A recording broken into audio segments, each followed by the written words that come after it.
So మొదటిగా బంగారయ్య శర్మ గారు మీరు చెప్పండి, ఆదిత్య L1 కి సంబంధించి మీరు ఎలాంటి ఎక్స్పెక్టేషన్స్ తో ఉన్నారు? అమ్మా, ఇది చాలా గొప్ప విశేషం, ప్రతి భారతీయుడు గర్వించాల్సినటువంటి విషయం. ఈ వార్తతోటి ప్రతి మనిషికి మొన్న చంద్రయాన్ తోటే రోమాంచితమైంది.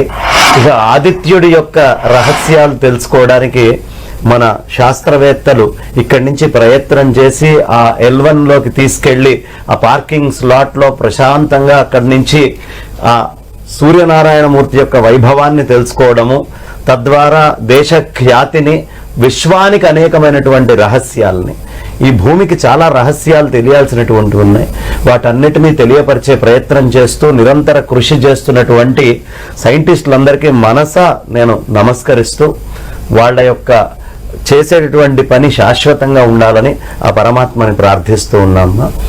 ఇది మనము నిద్ర లేస్తే నిత్యము జీవించడానికి అన్నిటికీ మూలమైనటువంటి వాడు సూర్యనారాయణమూర్తి. పేరు కూడా చాలా బాగా పెట్టారు, ఆదిత్య అనేటటువంటి శబ్దం, ఆదిత్య L1. ఆది అంటే బిగినింగ్. ఇవాళ మీరు బిగ్ బ్యాంగ్ థియరీ తీసుకున్నా, ఏ థియరీ తీసుకున్నా, ఈ ప్రపంచంలో ఉండే శకలాలు ఇవన్నీ కూడా వచ్చి ఇన్ని గ్రహాలుగా ఏర్పడి ఇన్నిటికీ వెలుగుని అన్ని దిక్కుల నుంచి ప్రసాదిస్తున్నటువంటి ఆది దేవుడు కాబట్టి ఆయన ఆదిత్యుడు అని పిలుస్తారు. ఈ ఆది అయినటువంటి దాని గొప్పతనాన్ని తెలుసుకోవడానికి మనము రకరకాలైనటువంటి ప్రయత్నాలు మన సైంటిస్టులు చేస్తూ అక్కడికి చేరటం అనేది చాలా గొప్ప విషయము. ఈ ఆదిత్యుడే మన జీవనం మొత్తానికి కారణం. ఆయన లేకపోతే ఏదీ లేదు, ఈ సృష్టి మీద జీవము లేదు, ఏదీ లేదు.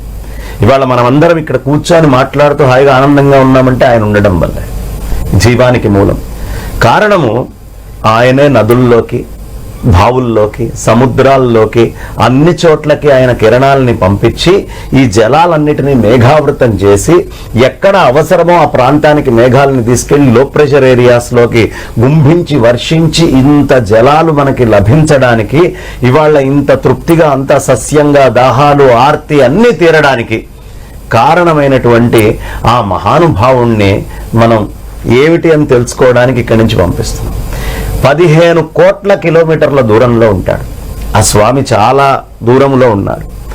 అంత దూరములో ఆయనకున్నటువంటి ఆ టెంపరేచర్ లెవెల్స్ దగ్గరికి తీసుకొని మనమేమి పూర్తిగా ఇంకా పంపించగలిగేటువంటి టెక్నాలజీ పూర్తిగా రాలేదు కాబట్టి దాంట్లో 1%, 15 కోట్ల, 1,50,000 కిలోమీటర్ల దూరంలో L1, L2, L3, L4, L5 అని 5 చక్కటి పార్కింగ్ ప్లేసెస్ని ఏర్పాటు చేసుకొని అక్కడికి ఈ శాటిలైట్ని తీసుకొని వెళ్ళి ఆ ప్లేస్లో పెడితే తద్వారా మనకి వచ్చే గ్రహణాలు కానివ్వండి, మిగతా ఇప్పుడు భూమికి ఆయనకి మధ్యలో చంద్రుడి యొక్క అడ్డంకులు కానివ్వండి, ఇతరమైనటువంటి అడ్డంకులు ఏవీ లేకుండా అన్ఇంటరప్టెడ్గా 365 రోజులు పరిపూర్ణంగా స్వామి యొక్క మహత్తుని స్టడీ చేయడానికి ఈ ఆదిత్య L1 అనేటటువంటి మిషన్ ఖచ్చితంగా అవసరమైనటువంటిదే.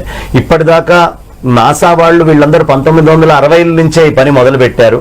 ఆ 60ల నుంచి వాళ్ళు మొదలు పెట్టినప్పటి నుంచి ఇప్పటికి దగ్గర 22 ప్రాజెక్టులు డిఫరెంట్వి అన్నీ పంపించారు యూరోపియన్ స్పేస్ ఏజెన్సీ, ESA వాళ్ళు వీళ్ళందరూ కలిసి.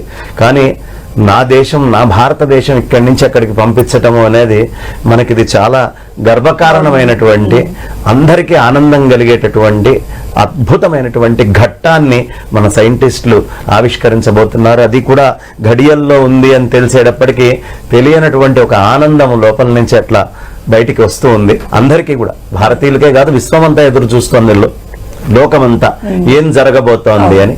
అలాంటి ఆ ప్రదేశానికి వెళ్ళినటువంటి శాటిలైట్ ఆ ఆదిత్య L1 మనకి అనేకమైనటువంటి అంశాలని, అక్కడ సూర్యుడి దగ్గర ఉండబోయేటటువంటి అట్మాస్ఫియర్ ఏంటి, ఆ కరోనా యొక్క ప్రదేశం అంటే ఆ సూర్యుడి యొక్క ప్రధానమైనటువంటి లేయర్లో జరిగేటటువంటివి, లోపల జరిగేటటువంటివి అనేక అంశాలని కూడా ఈ శాటిలైట్ ద్వారా వాళ్ళు గుర్తించి తెలుసుకోవడానికి పంపిస్తున్నారు. కాబట్టి ముందుగా వాళ్ళ సేవలకి కృతజ్ఞతలు, నమస్కారాలు తెలియపరుస్తున్నా.